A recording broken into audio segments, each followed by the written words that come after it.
Big boss Malayalam season 5 അങ്ങനെ ഇന്ന് ഒരു എവിക്ഷൻ നടന്നിരിക്കുകയാണ്. നമ്മുടെ റിനോഷ് എവിക്റ്റ് ആയിരിക്കുകയാണ്. നമ്മൾ നേരത്തെ പറഞ്ഞിട്ടുണ്ടായിരുന്നു റിനോഷ് ഇന്ന് എവിക്റ്റ് ആവും എന്നുള്ളത്. റിനോഷ് എവിക്റ്റ് ആവുന്നത് വോട്ടിൻ്റെ കുറവ് കൊണ്ടല്ല, അദ്ദേഹത്തിൻ്റെ ശാരീരികമായിട്ടുള്ള അസ്വസ്ഥതകൾ കൊണ്ടാണ്, ബുദ്ധിമുട്ടുകൾ കൊണ്ടാണ്. ഏകദേശം ഒരാഴ്ചയോളമായിട്ട് ഹോസ്പിറ്റലൈസ്ഡ് ആയിരുന്നു.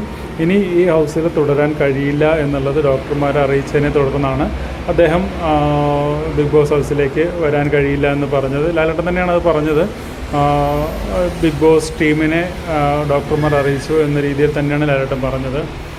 എന്തായാലും ഈ സീസണിൽ ഇങ്ങനെ എവിക്റ്റായി പോകുന്ന മൂന്നാമത്തെ ആളാണ് റിനോഷ്. ഇതിനു മുമ്പ് ലച്ചുവും അതേപോലെ തന്നെ ഹനാനും ഒക്കെ അസുഖബാധിതരായിട്ട് പുറത്തേക്ക് പോയിട്ടുണ്ടായിരുന്നു.